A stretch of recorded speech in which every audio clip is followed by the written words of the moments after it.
Recording in progress.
Okay, good morning, viewers. I'm your online host, Edmund. Welcome to the second day of the SATA ComHealth Osteoporosis and Fall Prevention Festival. Our next distinguished presenter is none other than Dr. Tuire Karahariu-Huisman. She graduated as a physiotherapist in Finland. After 11 years as an academic lecturer of biomechanics, rehabilitation, and exercise physiology, Dr. Tuire joined HUR Australia in 2015. With a clinical, academic, and research experience, she brings expertise in the design and implementation of best practice exercise solutions in rehabilitation and active aging. Kindly note that questions will only be addressed by the speaker at the end of her talk. Please utilize the built-in Q&A function to pose your questions. Dr. Tuire will speak to us now on fall prevention, strength, and balance, from testing to training. I will now hand the stage over to Dr. Tuire. Thank you so much, Edmund. Now let's get started straight away, and I'll get my slides up and then we can make a move. Now, welcome everyone, and thank you, Edmund, and thank you for the host for welcoming me to talk at this presentation. I will send you my wishes from Melbourne, and I wish I was there. But I'm home and everything works well this way as well. So today I'll talk then about the falls prevention, strength and balance, and really talking about the testing and training aspect. Now, without further ado, let's just go straight into the fall and really talking about the fall cycle and what happens when we have a fall. Now, the fall can happen anytime for us. It doesn't ask for your age or where your locations are. But what happens often, if you do have a fall, you'll end up having a fear of falling again. And statistically, we know that if you fall once, you're more than likely to fall again. So we get this instinctive fear and we start moving a bit less because we're afraid that maybe if we fall again, what's going to happen next time?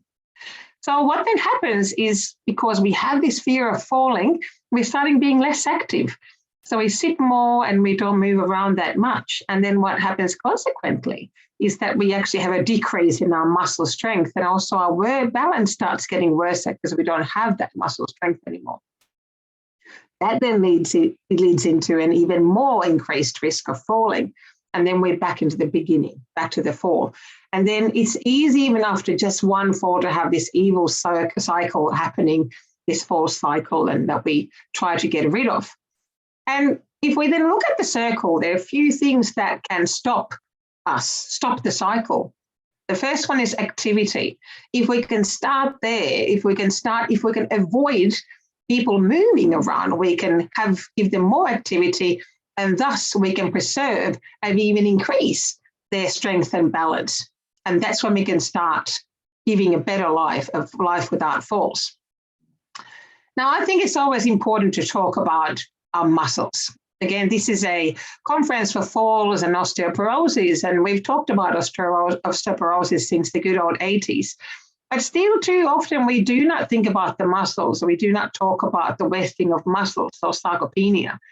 And it's really important to think about this, that really after we turn 40, muscle tissues, we lose 8% of muscle tissue per decade. And finally, when we reach our 70s, we're actually losing 15% of our muscles per decade. And there's also studies about that it's not just a muscle mass or muscle strength, but before both of those, we actually lose muscle power, which is then the thing that allows us to stand up and go upstairs and move around. So that power is a very important factor, and that even comes before the mass. So if we then lose our muscles, what happens then? We do lose our strength is going down. And consequently, like I mentioned even before, if our strength goes down, our mobility also goes down because we can't move around anymore. And if our mobility goes down, again, our falls go up. And furthermore, if we think about the scenario, if our muscle mass goes down, that means our osteoporosis risk goes up, which means not the fact that we have the falls, but also the falls have quite dramatic consequences if we have osteoporosis. So it's really important to look at exercise and what kind of exercise we should do, as that is the method we can stop that vicious cycle. And I thought before we get into the testing and training, let's look at the literature a little bit before. Now, one of the review papers by Sherrington Knoll is one of the key features about talking about what kind of exercise we should do. The paper that I'm referring to here is the updated version from 2017. And the key message of that paper is that exercise as a single intervention can prevent falls. There's many things in that article, so I've selected just a few, so I kindly encourage you to look at the full paper. But the big thing is, exercise can reduce the rate of falls in community-dwelling older people by 21%. If we exercise a bit more, we can see even better effects. Or if we have greater effects, if you use exercise program that challenge the balance. So we reduce the base of support, we move the center of gravity, and also we control the body position while standing. That review paper also states that we should do at least 3 hours of exercise per week. We should be including some strength exercises as well. And also the fact that walking alone is not enough. Walking can be as a part of your exercise program, but also the fact that people who are at high risk should not be, suggested to do brisk walking programs. So we really have to be a bit careful there and start from the basics. If we then look at another review paper that really talks about what if we don't just do the basics, but we have a bit closer look at the exercise program and see, can we improve the training? What they then said in this Granasher and all in their paper, they were saying that traditional balance training does impact postural control, physical function and strength. However, if we then get these specific types of balance training, so having the perturbation-based and also multitasking exercises, we can actually promote the balance recovery mechanisms and also the variable postural controls. Now, this is quite an important feature because we know that a high amount of falls are due to slips, trips, and stumbles. And in all those cases, whether you hit an obstacle or you slip on the ground, it is not just about the slip and a trip and a stumble. It is about what happens afterwards. If you can take that next step, if you're fast enough, you can do a stepping, you have those fast twitch muscles and you have reaction time. You can avoid the fall by taking the next step. So it is quite important to really understand that we need to do these, not just the simple ones, but try to push ourselves a little bit, yet within a safe frame, of course. So we have to be safe, but push ourselves a little bit. They also said that the traditional resistance training does improve strength performance, but has limited effect on physical function. And it's the physical function that we're really looking into, the fact that we can move better, we have the balance reactions. What they concluded is that if you do power or high velocity strength training, we can have larger effects on explosive force production and also physical function. So we really have to push ourselves also with these ones. We have to think a little bit how we train. And like I said before in the sarcopenia slide, is the fact that our power goes before muscle mass and muscle strength. So we need to pay attention, how do we train, and try to aim to do power training together with all the other strength training and balance training. Now, one more literature review to look at, and this is the one from Stephen Lord's group from 2018. And Stephen Lord, in this review, they tried to look at the novel concepts. What are the new concepts that have entered this area of exercise for falls prevention? We're going to looking at the new approaches. One of the first things they looked at exergaming. So looking at initially exergaming, we used to talk about rehabilitation, quite a long time ago, and we're really increased in that area, trying to find the games that challenge our cognition and motor control at the same time. And what they found, that exergaming training improved the physical function, so the balance and strength, but also the cognitive function, so attention and also executive functions, and we're an equivalent efficiency in reducing fall risk as the traditional training programs. Furthermore, they talked about the volitional stepping and found that volitional stepping improved the simple and choice stepping reaction time, gait, balance, global cognition, executive function, short-term memory, and also the dual task ability, and reduced falls by 57%.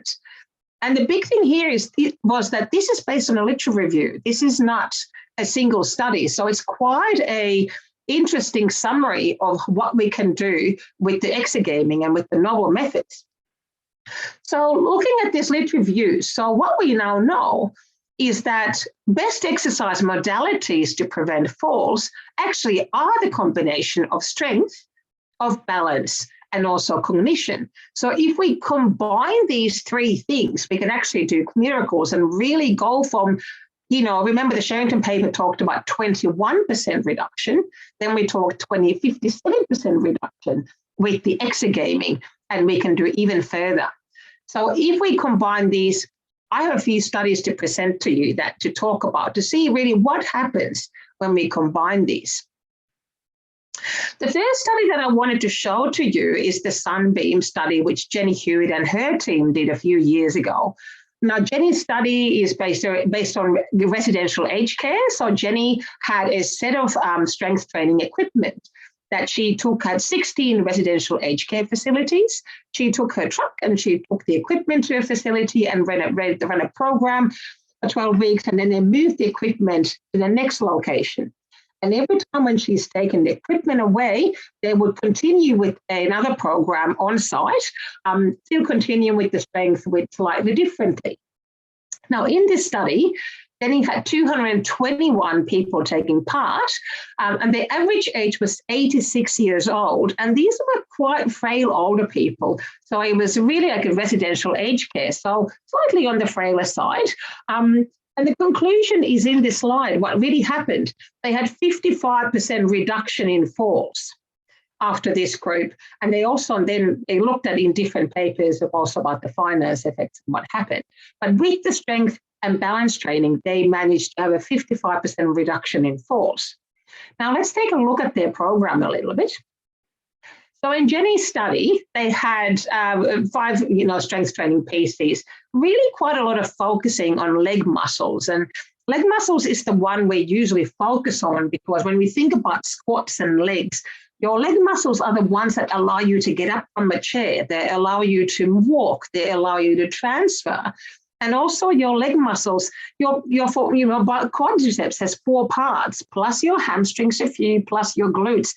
They're large muscle groups. And we also know then that your muscles store the protein. The protein you need in order to get healthy if something happens to you, if you get ill, so you can fight disease. So your leg muscles are your muscles of life. So a lot of these studies really focus on legs, like was Jenny's study. So we're talking about leg curl and extension, so knee flexion and extension. We had a leg press, there was adduction, abduction, and also abdominal and back. You have some core strength exercises as well, and then they're having a triceps dip as well. So aiding you if you fall, it's good to have the triceps power.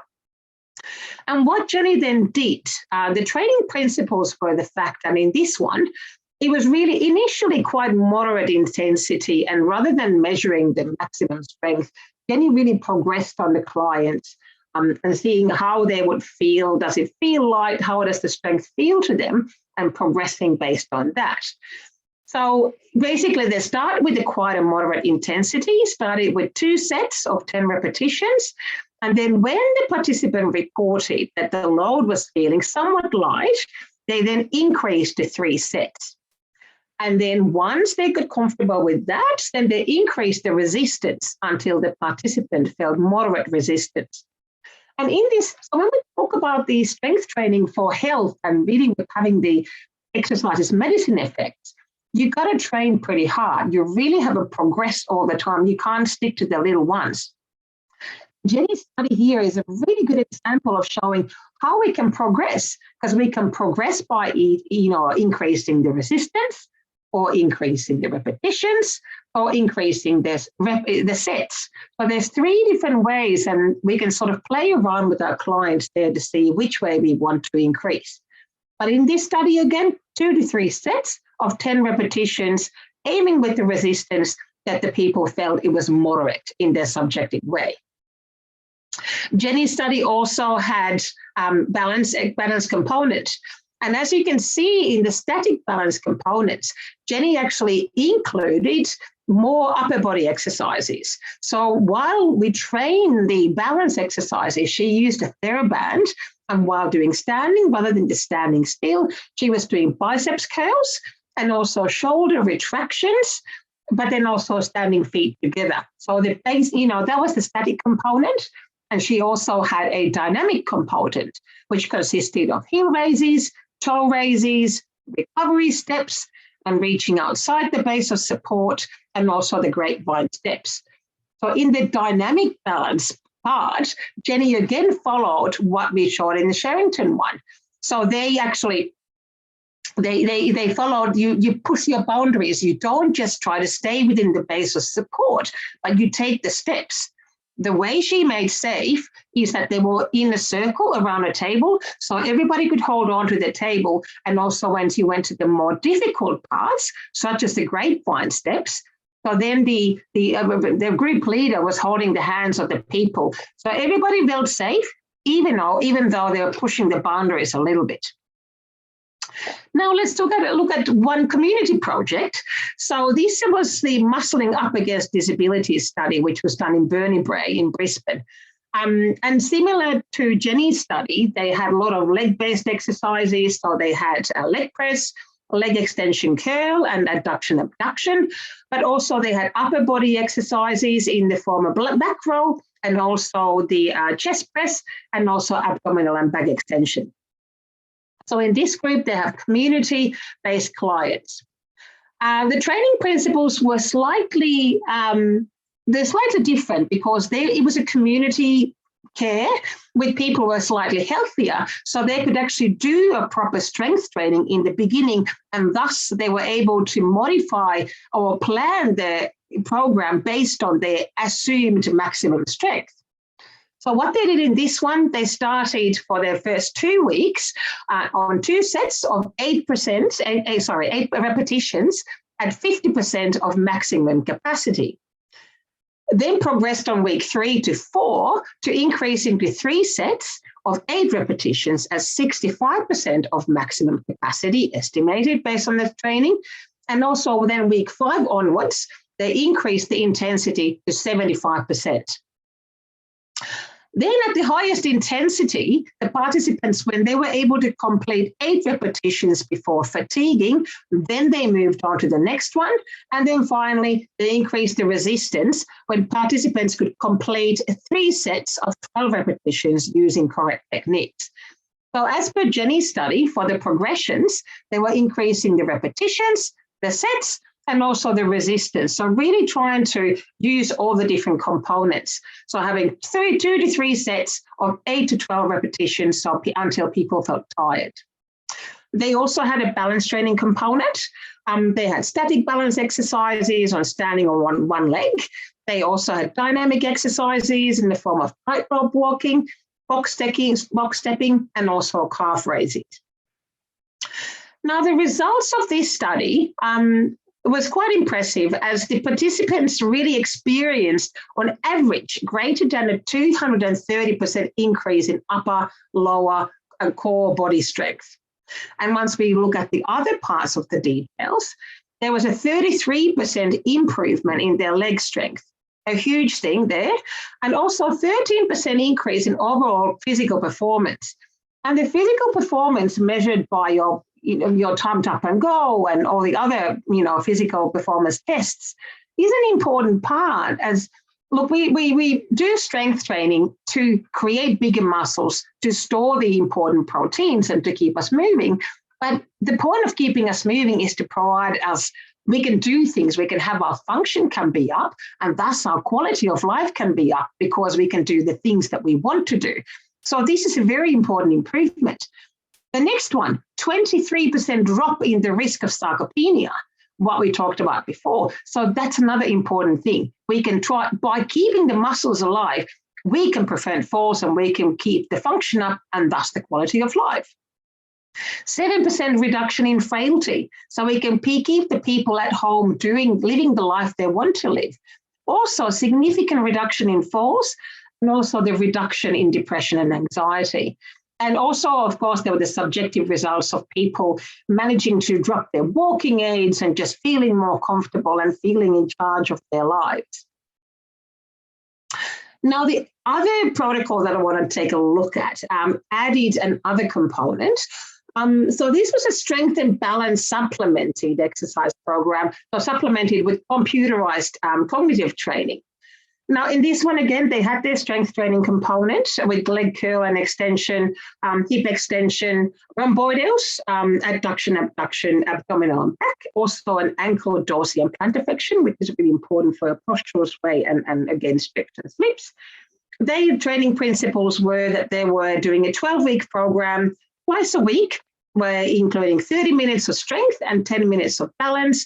And they were, again, progressing as per the client's comfort. In this study, they also did other exercises. So they did the static balance, such as one-legged stand. They also did the dynamic balance, so standing and walking on heels, really different walking exercises, such as backwards and sideways, doing your turns, transfers. And they also did sit-to-stands, knee squats, and also on balance program, doing a dynamic balance on an air cushion, and also had a flexibility exercises. Now, in this study, they had the control group and the test group, and what the other group was allowed to do was cognitive training. So for the test group, they had a 12-week cognitive training as well, using the Cogni Plus training program, which they did 3 times a week for 10 minutes, and they had 3 different games: alert, select, and divide. And in this study, then, what they found is that they found even better results for the group that also did the cognitive training. So they found that the exercise program that aimed at improving tasks that require attention control should include the cognitive challenging elements. So they found a bit more falls prevention aspect with those ones who did the cognitive training. So if they combine strength and balance training with these specific cognitive training tasks, it really has a positive additional effect on this dual task cost of walking, gait initiation, and divided attention. And we know that this is really important because as we go walking outside, there's cars, there's people, there's birds, there's dogs, there's people talking and sound. So it's quite rare that we can walk in an environment that doesn't divide our attention at all. Also, the findings then further confirm the previous research showing that the strength balance training improves the executive functions and reduces falls. So looking at these things, we really know that what are the key points then that we try to do our strength training with. So let's take a look at a little bit about the assessment and training of these different parts. So when we're looking at strength first, now traditionally we do functional tests to verify what kind of strength we have. So we're looking sit to stands, we're doing how many times we can sit up from our chairs, we might do timed up and go, and all these different things. Or we can do manual muscle testing on using a dynamometer. So there's quite a huge number of tests, but often in these ones, there is a subjective component. So sometimes it is good to have the numbers, because numbers really tell the truth. So with, you can do an isometric strength tracking with the Biodex or other equipment if you have the chance to use them. But one hurdle developed is that we have a handheld isometric tester that then the handheld device has a little strain gauge that we can, lock into the equipment. So everything in the rehab range, all the equipment, we can do isometric strength testing on the same machines as we train with. And then we can get the number and we can then compare between the sides. We can compare between before and after. It's quite hard to compare between individuals because our levers are different. So I personally wouldn't do that. And you can use it as an estimate to give you some idea for what kind of training programs you do. But really it's there to verify, is your training working? And maybe if you have an asymmetry. Now then, how do we then strength train? And I'll show you a little clip, and I've used a clip for this one. It's about the leg press because, I've said before, legs are important to do. So as an example of strength training equipment that we can offer, I chose this one. Now, the whole idea behind the HUR machines is that they're pneumatic. So pneumatic then means that it is an air-based resistance, and the air-based resistance has quite a few benefits. That means that you can do speed training. So before, a few slides behind, I mentioned the advanced training, and one of them mentioned speed training. So because of the pneumatic, then allows that the resistance is constant, even if you go fast. So sometimes then you can do speed training, which means you're trying to recruit your fast twitch muscles. And also with the pneumatic, it mimics the normal function. So you're doing your concentric and eccentric training at the same time. And furthermore, with the pneumatic, we can go as low as 100 grams in the resistance and also 100 grams in the progression, which means that even the frailest people can actually do training. So we have, for example, palliative care units still using the exercises, because if you start at 100 grams and you make it to the kilo, that means you've improved by 1,000%. The other thing is, as you can do the person training there, is having the legs separately. Because there's two different cylinders, you can train both the feet differently.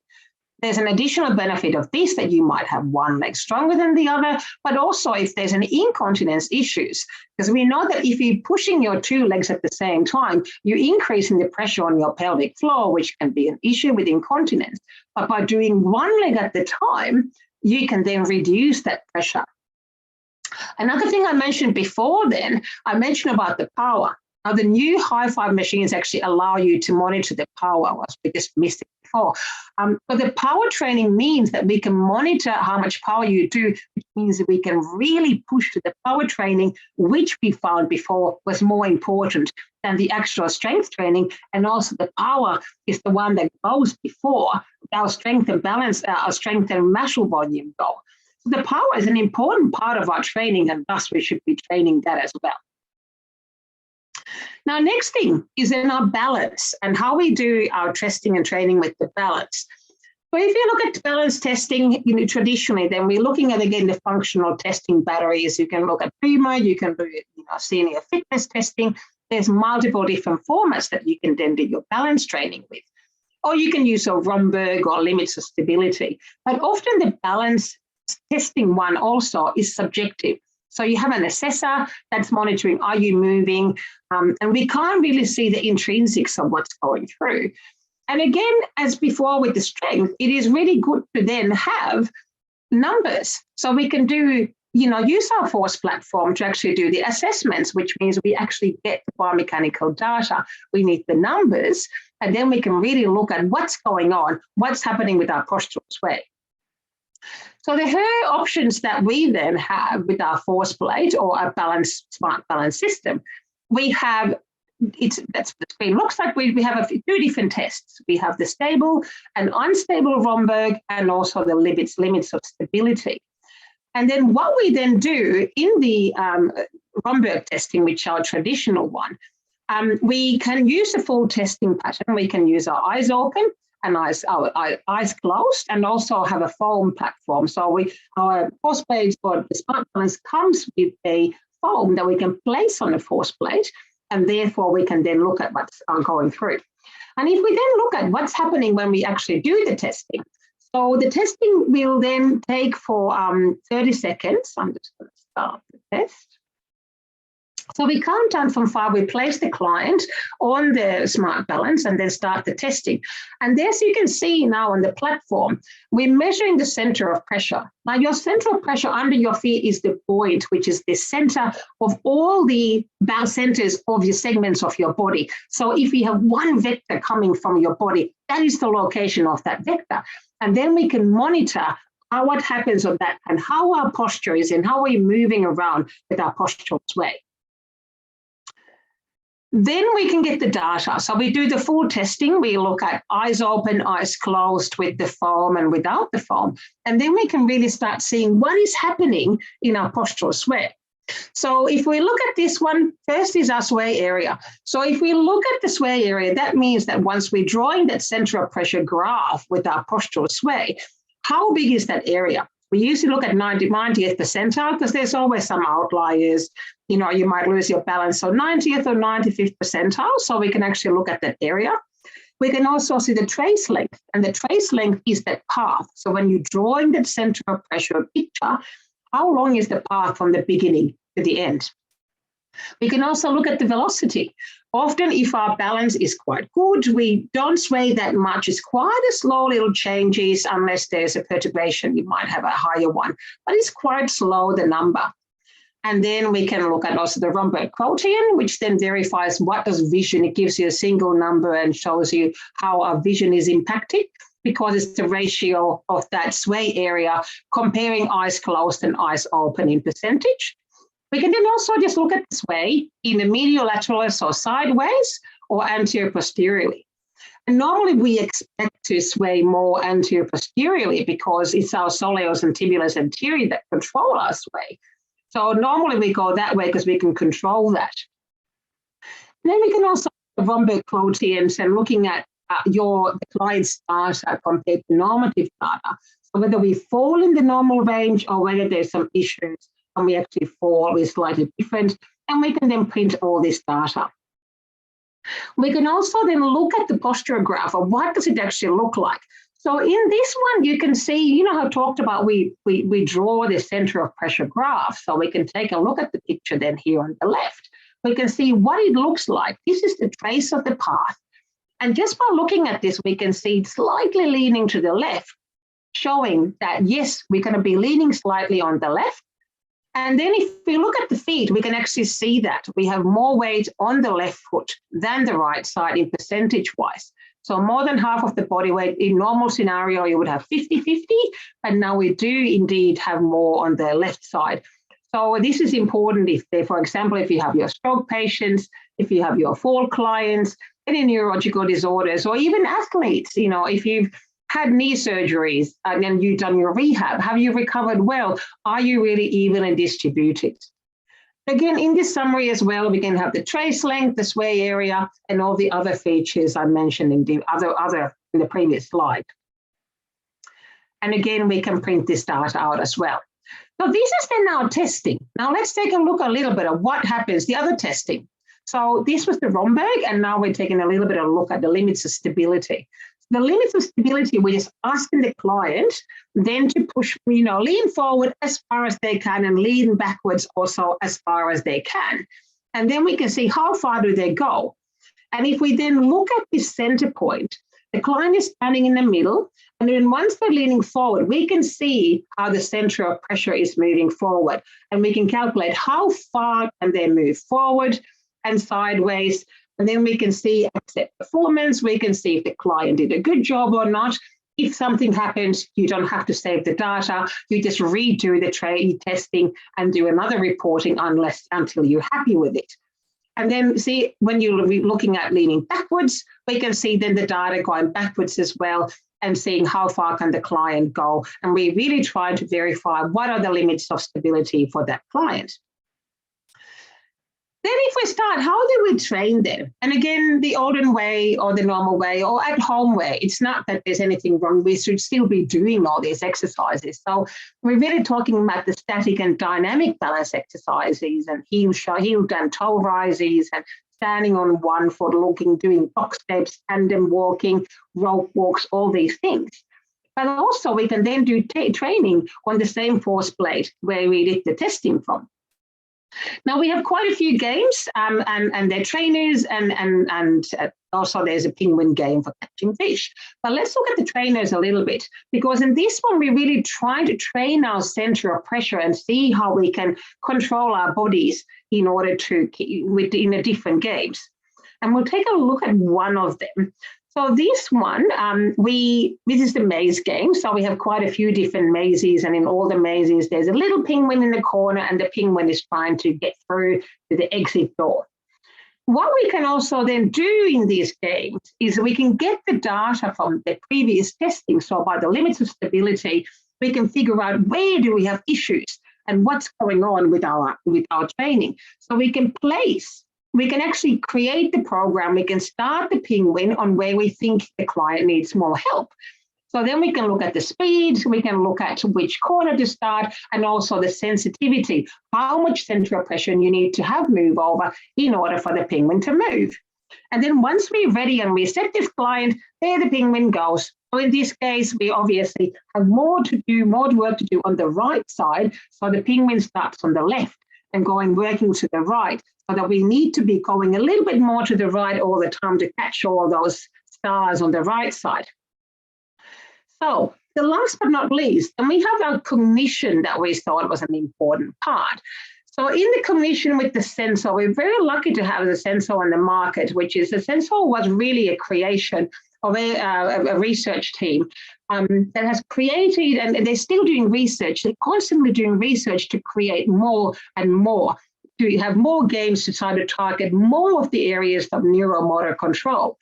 Now, first you can do testing on the device, such things as reaction time, selective attention, even cardiovascular fitness, cognitive flexibility and balance. So there's a number of different testing protocols within the game. And then once you've done the testing, we got into the games. And again, every game is specifically designed to target a particular area. So even if from people from falls prevention to having memory, to doing selective attention, to balance spatial orientation, even there's a special game for ADHD at the moment to calm down people. So they're constantly developing the system, and there's more games coming out all the time. So what does that look like? So this is the Dividend platform, and there's one game that we're going to be looking at. So it's an interactive platform for step-based exercises. Again, all the slides we set through are the stepping. Remember, way more falls prevention using the stepping games. So you're going to do stepping to turn your reaction time to move your platform to try to get the next step. So reaction time, cognitive decline, and all these things once. So it's all the stepping games. There's also balance games. And there's physical and their cognitive functions and now simultaneously. So you have to focus on your balance, and you've got to focus on your step. And also you have to keep all the time on what is happening in front of you. And also all these games, then they link the cognitive challenges to motor tasks in a virtual environment. And then the really whole idea is that you're trying to achieve a better game most efficiently. Now, let's see what the game looks like. This is one of my favorite games. So in this game, you have the black balls coming from different areas. So what you're trying to do is you're trying to get the black ball in the center of the target. The more closer to the center you are, the better mark you get. And then the black balls keep on coming faster and faster and from different directions. So this is just one of the games, but then also at the end of the game, you actually get a report, and then you can use that report to look at the progression. So not that you can do pre-test and post-test. You can see the progression throughout your gaming. So every time when you game, you get a score for the data. So basically, as a conclusion now of my presentation, really, multimodality is the best way to get the best outcomes. So as we've gone through the research, it's not just one way. Look, any exercise is great exercise, but for the best result, try to look at the multimodality and really try to look at the strength and the balance and cognition together. Because the more you train and the more you do all these things, the more you can do with your talks. So this is a conclusion, final slide of my study. It's time for me to stop sharing now, and I can see that there's a lot of questions, so I better go ahead and answer those questions. Let's see. Hopefully I can answer them. I'll do my best. Let me just open the questions. Can the exercises be done at home? Yes, definitely. All these exercises can be done at home. We actually did last year with Her Australia. We did all webinars, and in the webinars, one of our speakers were actually at home, and we talked about the exercise progressions. So if you exercise at home, there could be different things of having your feet further apart if you do some exercises. Using cushions and you might start your balance exercises with quite a wide base of support, and then try to narrow that down, and then progressing further. And also you might at home have TheraBands or even using cushions. And I think the videos we shared a lot, we shared that they're all on our YouTube. It was really great training. I think it was our first and second webinars. Actually, in quite a few of the webinars, we had people coming and also talk about then, how to train at home. But yes, everything can be done at home. And the whole idea, always exercise at home. And also, if you look at the Sunbeam protocols, I've given the slides to the organizers, and all the articles are there. I've written them down, and all the articles have the protocols. And like in Jenny's study, they did the initial training on site, but then afterwards the training was done at home, and that's all written down in the protocols. So you can also do how you can do all these exercises at home. And you can also, if you use a TheraBand, you can have then a different color TheraBand. So if you start with the lighter one and you progress through a firmer TheraBand and see sort of what's going on through there. Now, the next one, your glute muscle. The glute muscle is in your bum. So your bum muscle is the one, the gluteus muscles is the one that moves your hip around. So the glutes are quite an important one. And whilst the glute max, which is really your curvature in your bum, is the one that, because it's such a large muscle, it can store the muscles. But then also the glute on the side is your sidestepping muscles, and that sort of like wraps around your hip joint, which is also then an important muscle to protect if you happen to have that fall. So it allows you, it trains you to take the step sideways, but it also has the muscle that lines up the greater trochanter. So that's where you would have the fractures.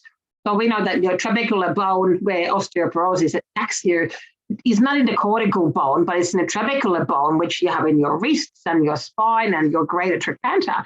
So then the glute medius, which is on the side of the hip, then also protects that. So there's a few different parts there.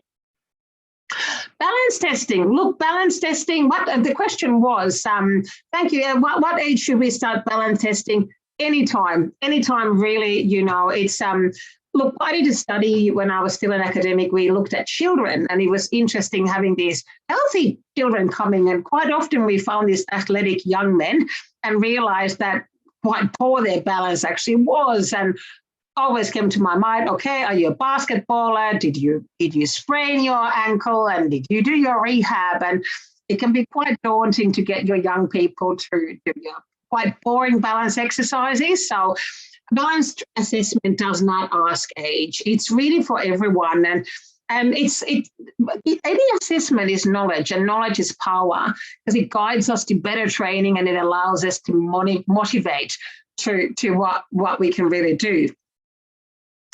So yeah, the COVID-19 at home, definitely the best. And look, the whole idea while we had our webinars, really, it was all COVID driven. Well, what started as, well, I came back from Finland, I was in quarantine and I wasn't bored, but I thought it would be a great idea to start sharing the knowledge. And if you look at our webinar, so it started really with the COVID-19 and trying to give people exercises of exercising at home.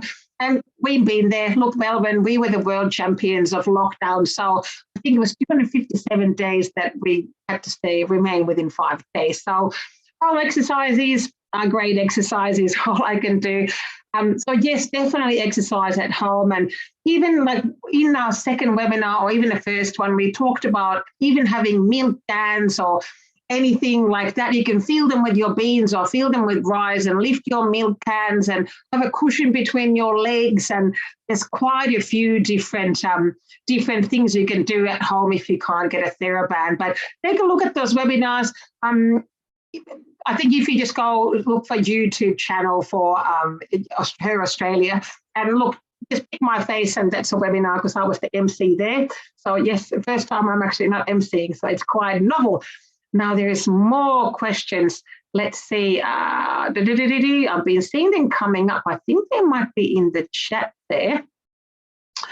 Yeah, for Parkinson's studies, so there's essentially where they were. So Parkinson's, yes, there is actually a lot of studies in Parkinson's about this, and I think in Parkinson's as well. And look, I think MS and Parkinson's, or anything with cognition is part of it. The cognitive training is very important, and the stepping and rhythm and all these ones. And also strength training wise, I know in Australia there's a researcher called Meg Morris, and I think also Graham Kerr have been doing studies on Parkinson's. So there's quite a few different things. Let's see, I'll try to go through the chat. And yes, the webinars, if I understand right, this is better one to the organisers. But if, as far as I know, they will be uploaded. And I know I've given my slides, so you can also find all the articles. Programs for seniors affordable. Again, organisers can talk about Singapore. All I know is Singapore has a lot of programs running. So I think it's really good to talk to the organisers or Her Solutions in Singapore. They can tell you exactly where things are running in Singapore. Yes, the exercises we can do daily to improve at home. Take a look at our webinars. I think that's a really good place. With osteoporosis, a big thing about osteoporosis is really that it has to be impact exercises. So anything with an impact and strength training is really good. So in older age, we often talk about how aqua exercises are really good. They are great for if you have osteoarthritis, or they're good for mobility or aqua aerobic exercises, but sadly not for osteoporosis. So osteoporosis, we do need that impact and we do need the strength training. So anything with an impact is really good, and everything strength training. So, and I think in those slides, and also the latest webinar we had was a sarcopenia one. So in that one, we had Robin Daly, is our webinar from April this year. Robin is a sarcopenia and osteoporosis researcher from Deakin University. So if you take a look at that one on my YouTube channel, you will find some really, really great exercises you can do at home. And also in that webinar, we had Michelle Street, an exercise physiologist, talking about the home-based exercises as well. Next one, walking, what exercise would recommend?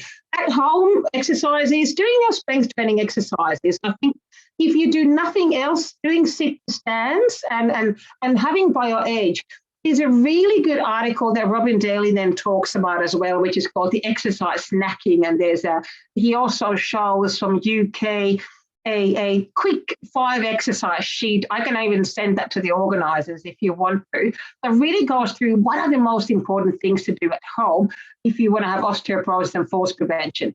The key is your balance and your legs. So doing sit to stand, so just rising up, having your hands on the side, rising up from the chair about 10 to 15 times, and then also doing holding onto a table or chair, doing rising up to your toes and doing a bit of hip extensions, raising your legs sideways. So I'm happy to provide that to the organisers as well. So they can pass it on to anyone who wants to have, and also Her Solutions, or if you want to look at our website, so our YouTube channel. Now, am I getting everyone else? Okay, need slides, Parkinson's. Okay, I'm doing this. Similar programs on Singapore, talk to the performers or Her Solutions. So rather than Her Australia, Her Solutions will have all the places. Let's see, have I now tried everything else? Yes, so is there a centre that as senior came, there's quite a few places with the Her program. So I think I'm always amazed when I come to Singapore and can find all these sites. So it's really, I'm very impressed and always coming to Singapore. And I hope that next year I get to be live in Singapore and visit your sites again and maybe give another talk. Now, Edmund is coming back. I'm sure I'm horribly over time. Is there anything new in the Q&A, or did I get everything? The glutes, they're very difficult to push up. You can start doing the glutes also sitting down. Let's say we're planning a group. Okay, the last one. Let's say we're planning a group exercise class for older adults. I'm torn between involving Her machines, which we have, or the group exercises versus focusing on a good home exercises version they can to continue with follow-up using. Look, in that case, I really would do all of them. I think nothing is taken away. You can divide that. You can use the Her exercises, but then also, like, if you follow Jenny's program, if you can download Jenny's paper and take a look at the protocol she's done, because she did all the Her equipment plus all the other exercises, and people continued at home. I think the best outcome you get is by doing everything. Where the Her equipment is helping you is that if you have people who are quite frail, you can start at 100 grams, which is a lot less than your body weight. So people who are quite frail, it can be very difficult to stand up. So even if you are on a site where they would have maybe the multi-4, because the multi-4 has even the one assisted squat. So people who can't get up from a chair can be helped by the machine to get up from the chair, which can then give them to have a go start. And then start with the machines, but then as soon as people are strong enough to do it at home, can actually lift their body weight, then you can really go to those exercises. So I think it's a combination. I don't think you should choose by any means, but really try to include all of them if possible. That's my advice. And I'm looking, is Edmund going to soon say, no more talking? Because I think I've gone through everything. Okay. Oh. Brilliant. Is there any other questions, or what do you say, Edmund? Okay, if there are no further questions, thank you, Dr. Tuire, for your most enlightening presentation. And thank you, viewers, for joining us at this session. Do check out our other webinars over the next 2 days. If you would like to receive Dr. Tuire's slides, please email your request to mediacontact@sata.com.sg. I repeat, small letters, mediacontact@sata.com.sg. For other inquiries, SATA ComHealth's hotline number is 6244-6688. 6244-6688. Okay, do join us for the opening ceremony at 1 p.m., which will include a talk and exercise routine by a senior citizens health and fitness interest group called Team Strong Silvers. Thank you very much for sharing the last hour or so with us. Okay, goodbye from all of us here. Thank you, everyone. Thanks, organizers. And thank you to everyone who can listen. See ya. Bye. Bye.